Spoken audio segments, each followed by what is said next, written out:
Bore da, good morning and welcome again to our RCF online service. It's a real privilege again that you're letting us into your homes, onto your sofas, to spend time with you, either live this morning or if you're catching up at some other time in the week. One of the things that we're going to learn today is that when the people of God gather and pray, some amazing things can happen. So I thought we would do that. I thought we'd start by praying. Just pause your hearts and your minds and focus. Let's focus our thoughts on the one that we're talking to. God wants, and I think he deserves, our full attention. Let's pray together. Father in heaven, we join with countless others this morning in coming to you to sit at your feet and to worship you and to learn from you. We want to have that same posture as Mary had, sister to Martha and Lazarus, when she sat with you, the teacher, and you elevated her position to that of a beloved student or disciple. And we want to have that same open, willing heart to learn this morning.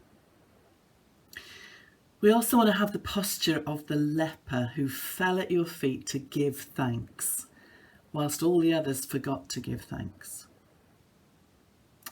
We want the posture of the woman who fell at your feet to wash your feet with her tears and anoint them with fragrant oil, and in doing so, received forgiveness. And some of us might be coming this morning, Lord, with the posture of Jairus, falling at your feet to ask something of you and to have a burden lifted. All of us come like John, the one whom Jesus loved, who at the start of Revelation falls at your feet in true worship. We're nothing apart from what you have made us and apart from what you have done for us. Glory to your name, Lord Jesus. Come, ignite the presence of your Spirit in us now as we gather as your church. Amen. Okay, so the church life, notices, hors d'oeuvres, they're all going to be served again at the end today, but I want to jump right into the main course because that's what you can do when you've been let loose with the running order. Just to remind you, we're in the middle of a long series in the book of Acts, and today we've reached Acts 12. And Pete is going to be speaking in a bit on chapter 12. And it'd be great if you had a Bible handy, as always. And kids, I've made you your own worksheet and colouring sheet, complete with some puzzles and things, if you would like to do that. But first, we're going to watch this. We're going to have a reading of the passage, but in a different way this time. We've got an animated story version. And then Pete's going to open up God's word to us, and that's going to be interspersed with some worship and some illustrations as well. So I'll see you on the other side.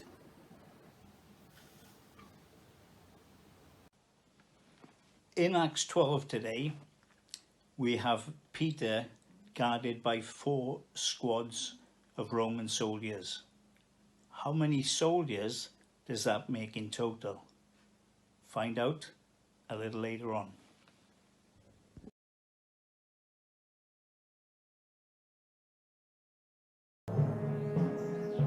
After Jesus had been taken up into heaven, mean King Herod began doing terrible things to the followers of Jesus. He even had some of them killed. Some Jewish people were happy that Herod was doing this because they didn't believe in Jesus or like his followers. So to please the people, Herod decided to throw Peter in jail too. The king ordered 16 soldiers to guard him over the Passover holiday. But while Peter sat in jail, God's people gathered in their homes to pray for him. That night, an angel came into the jail cell and woke Peter up. Hurry, get up. Peter's chains fell off, but the soldiers kept sleeping. Follow me.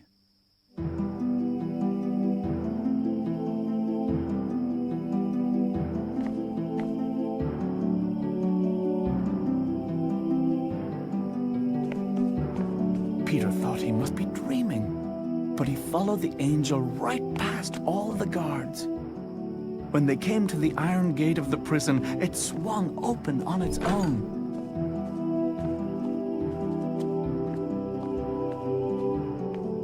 But after they had walked a few steps into the city, the angel disappeared.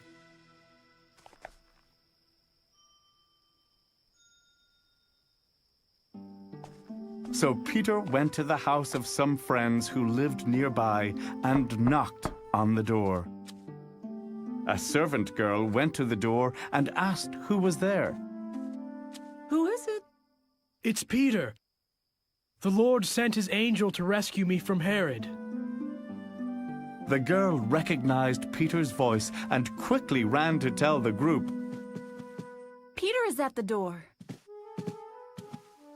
Hello? But the friends didn't believe the girl and went back to praying for Peter. They didn't realize that their prayers had already been answered.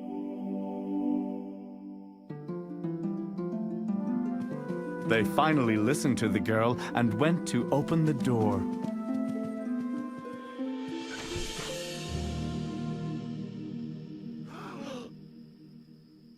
And that's how God saved Peter from the mean King Herod. And an angel came to me. He freed me from my chains, and he let me out the door.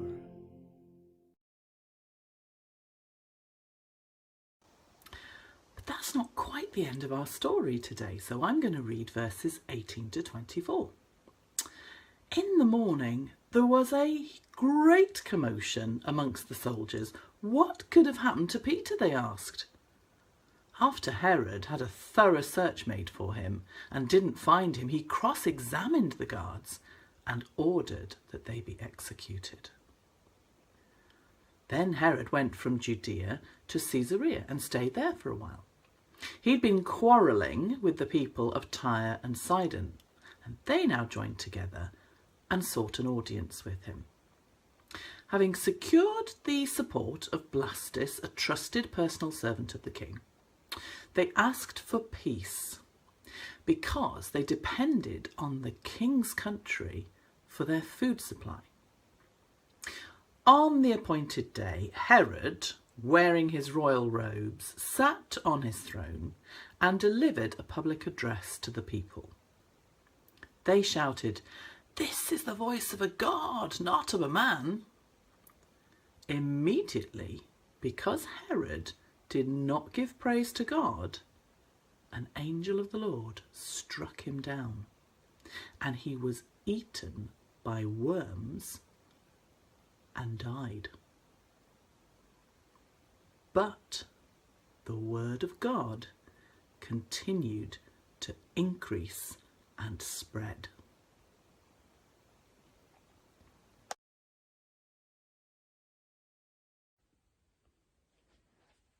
Just hold this in your mind.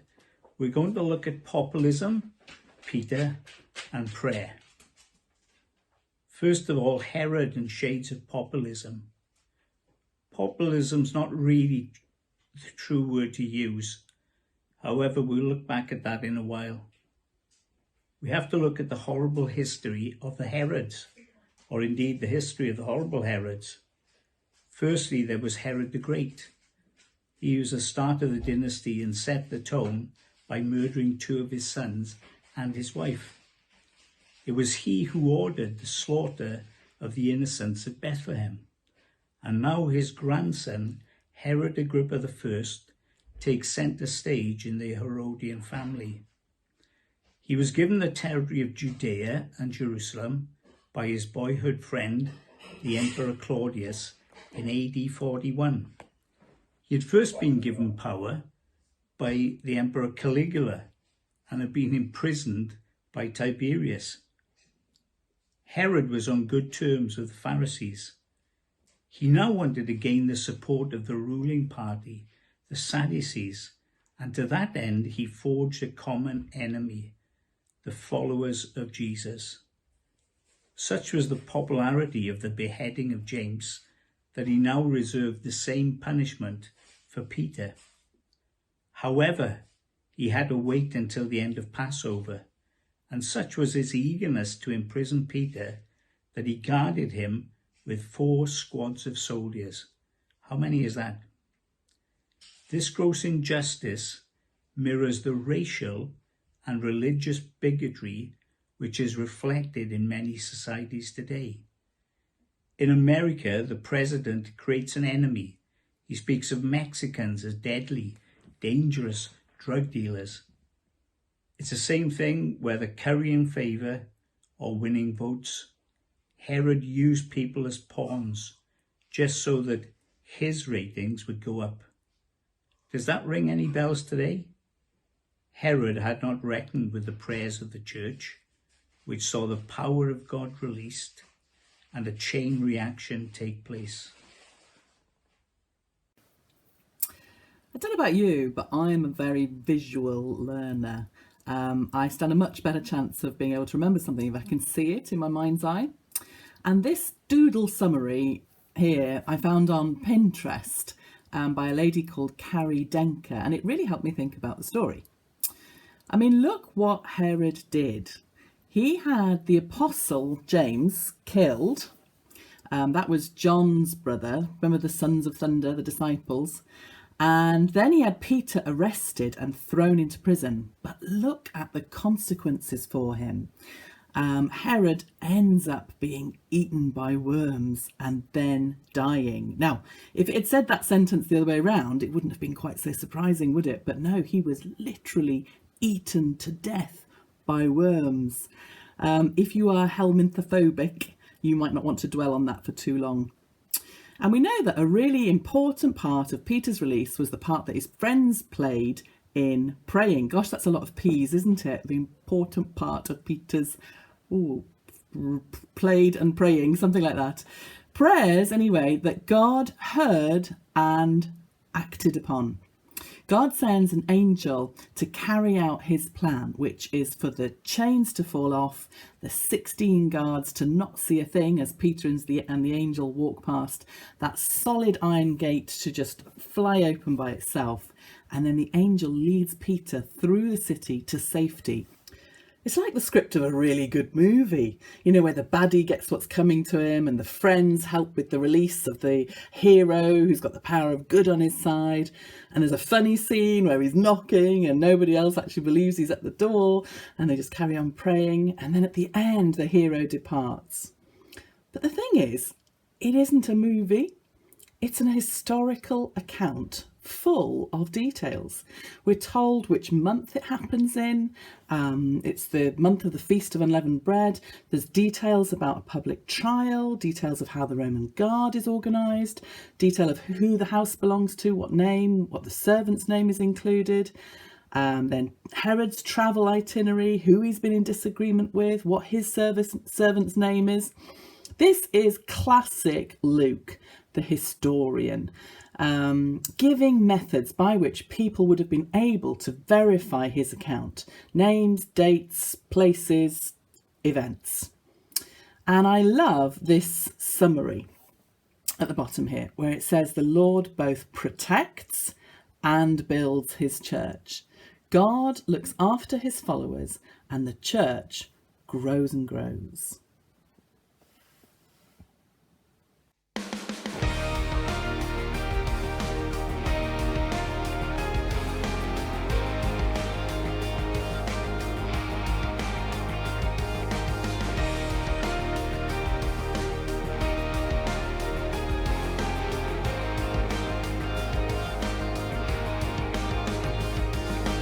Coming on the clouds, kings and kingdoms will bow down.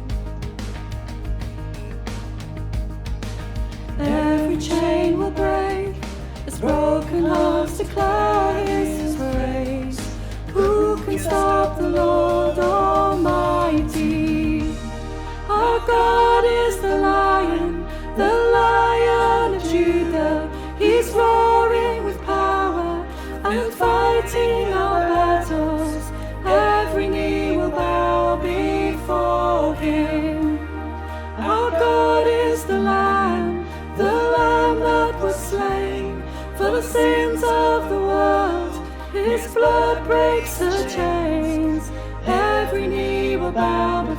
the Lion and the Lamb.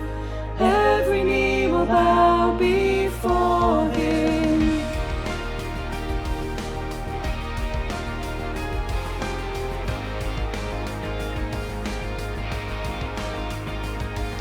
So open up the gates, make way before the King of Kings. The God who comes to save is here to set the captives free. For who can stop the Lord Almighty? Our God is the Lion of Judah. He's roaring with power and fighting our battles. Every knee will bow before him. Our God is the Lamb that was slain for the sins of the world. His blood breaks the chains. Every knee will bow before the Lion and the Lamb. Every knee will bow before him.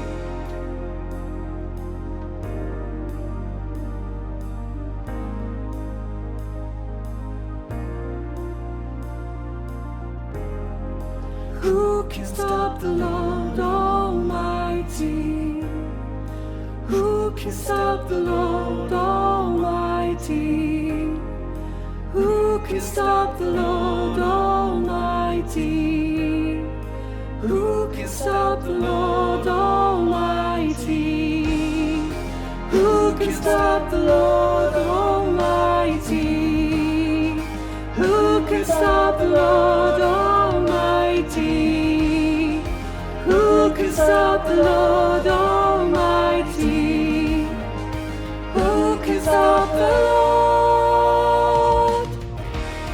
Our God is the Lion of Judah. He's roaring with power and fighting our battles. Every knee will bow before him. Our God is the Lamb that was slain for the sins of the world. His blood breaks the chains. Every knee will bow before the Lion and the Lamb. Every knee will bow before him.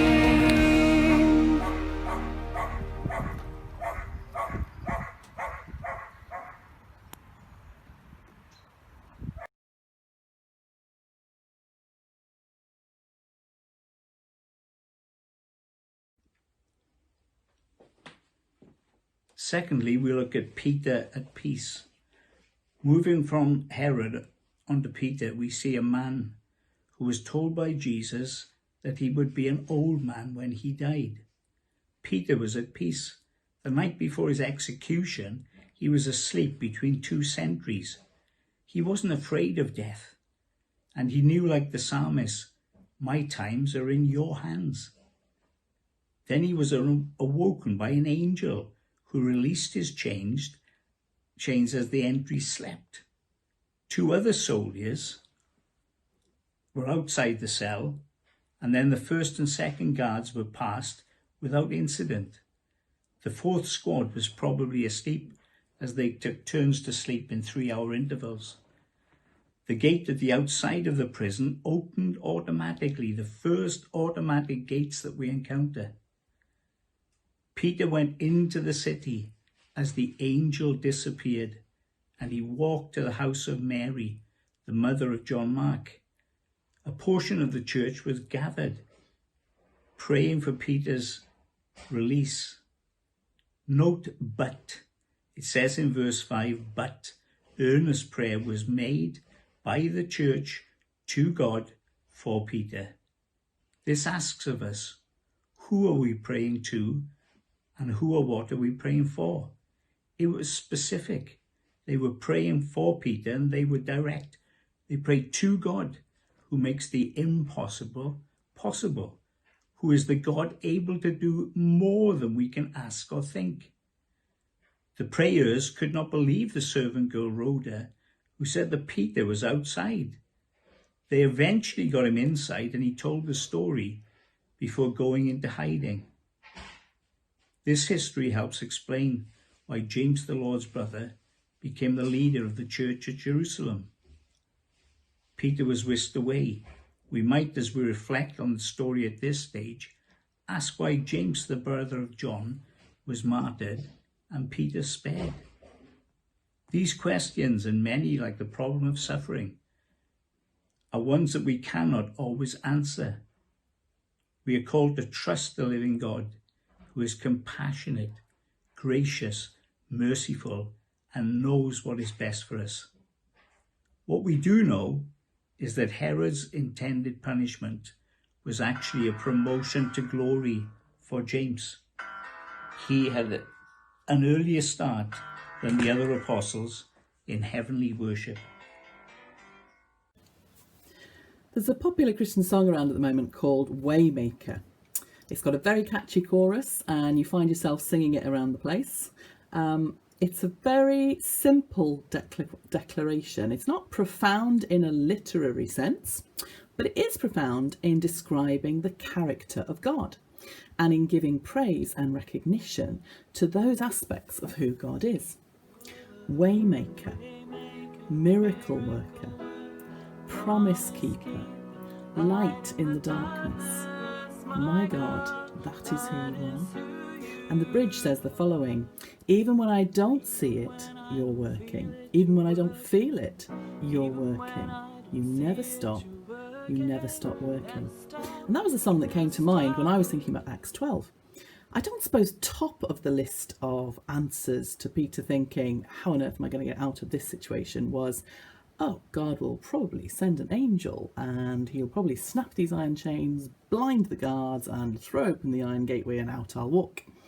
But that is who God is, a way maker, a miracle worker, a keeper of his promises and light in the darkest of situations. One who literally makes a way where there appears to be no way. And I loved thinking about each of those in turn. He makes a way out. I mean, the miracle part is obvious in that story, isn't it? But what about promise keeper? Well, G.K. Chesterton said this: Jesus promises his disciples three things: that they would be completely fearless, absurdly happy, and in constant trouble. Now, I don't know about completely fearless when it comes to me, but I know that we've been promised two things for sure. Number one, victory. And number two, constant trouble.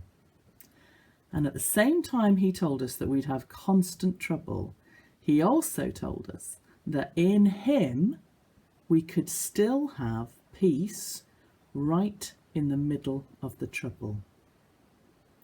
I thought about that moment in Peter's life just a few years earlier, where he came down off the mountaintop experience after seeing Jesus transfigured, and he's been staring at Moses and Elijah, and they come off this mountaintop experience, they're down into the valley, and they meet an epileptic boy, and the disciples can't heal him.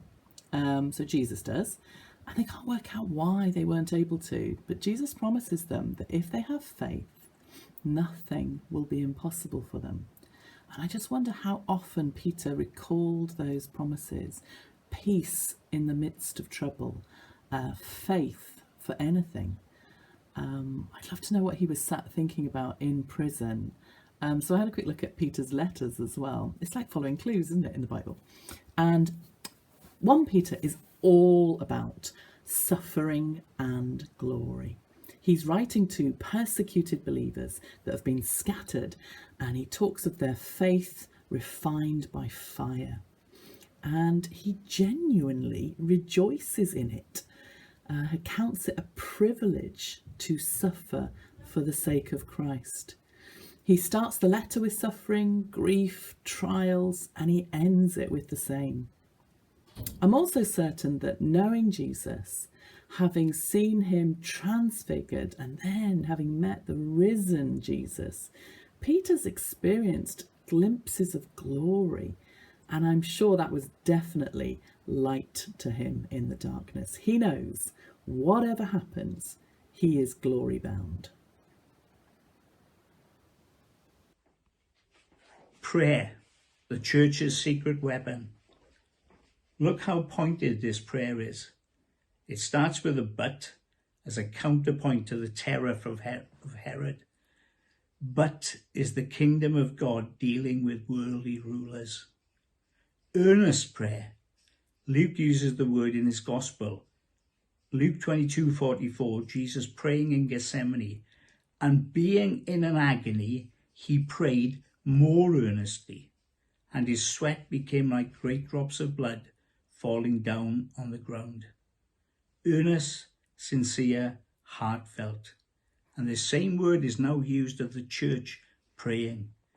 And as so often, the Lord answers. Hebrews 1:14 tells us that angels serve the heirs of salvation, that is, the followers of Jesus. Herod and his 4 squads of soldiers, 4 in a squad, 16 altogether, they have no weapons against an angel. Maybe it was this verse that Leonard Ravenhill thought of when he said, God doesn't answer prayer. He answers desperate prayer. Earnest, sincere, heartfelt prayer for the glory of God to be manifested in his new creation. James's work was finished, but Peter's work was not. We pray for deliverance, but we cannot presume on it. Earlier this year, the leader of Burundi stated there would be no coronavirus in Burundi because the nation put God first. Sadly, the leader died of coronavirus. We must not presume, but we must trust.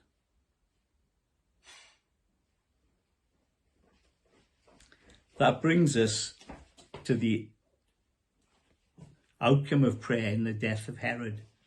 The story of Peter and James took place in AD 42 or 43 because in 44 Herod travelled north angry with the people of Tyre and Sidon. When they spoke, they revered him as a god, and he accepted the adulation. It is inevitable that idolatry lives on when God is not in a person's life. And Herod, this puppet king who inspired fear and dealt out death, was eaten by worms and breathed his last. This powerful man politically was eaten by worms, but the word of God increased and multiplied. Josephus tells us that he took 5 days to die. What do we learn from this chapter? Firstly, evil will be judged, whether in this life or at the judgment seat of Christ. Our only hope is Jesus. Ask for his grace and forgiveness now, when it is in full supply and freely available. Secondly, James and Peter play the rhythm of suffering and glory that illustrates the life of Christ and of the Christian. We embrace both. Thirdly, prayer, earnest prayer in the Spirit to God causes movement in heavenly places.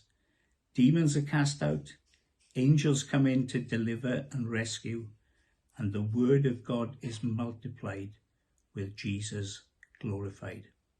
Amen.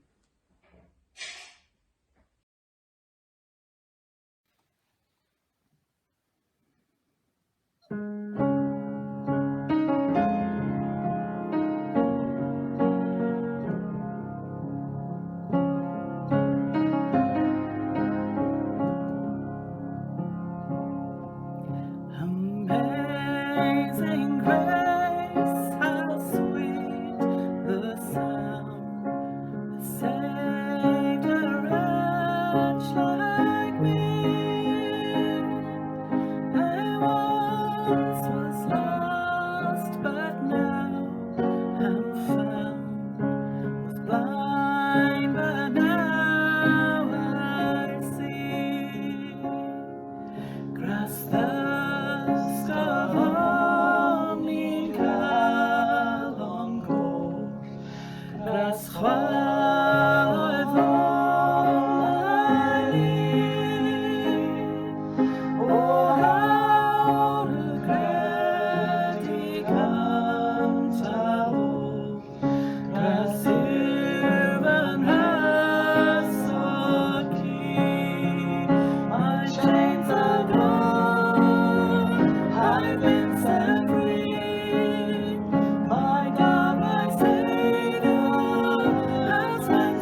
sun forbade to shine, but God who called me here below will be forever mine.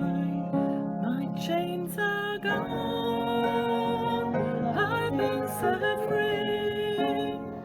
My God, my Savior, has ransomed me, and like a flood, His mercy reigns, unending love, amazing grace, unending love, amazing grace.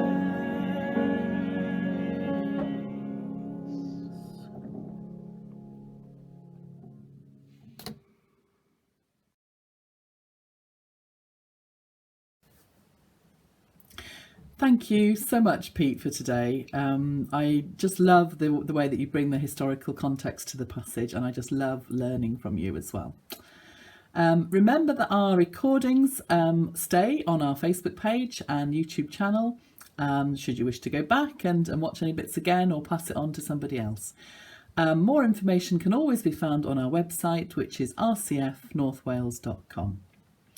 This past week has been a listening week in our missional rhythms, and this coming week is a learning week, which gives us the opportunity to think more deeply, investigate, read round a passage. This time though, can I suggest as part of your learning this week that if you've not done so already, that you watch the Bible Project video on Acts 1 to 12. And if you have had a chance to watch that, well, why not watch the next one? The next video is on chapters 13 to 28. I will pop it on the WhatsApp group for RCF, and I will also post a link in the comments section. They are really good videos and you will learn loads. So we'll see you next week, hopefully. I can't believe it's the first week of the month again already. That's come around quick, hasn't it? Every summer holiday we normally have all age services throughout the summer, all sorts of services, and this summer our theme is going to be songs or singing in the Bible. Next week it's going to be Kurt looking at battle songs. Then we're going to have a 2-week break, and after that we come back on August the 23rd and I'll be looking at suffering songs. Today we're going to close by saying our church vision prayer together. So would you join me in saying the following? Father, make us a church without walls, where Jesus Christ is the core of everything we do. Teach us how to love people better. Help us make disciples. Holy Spirit, equip us for reviving faith in our own communities.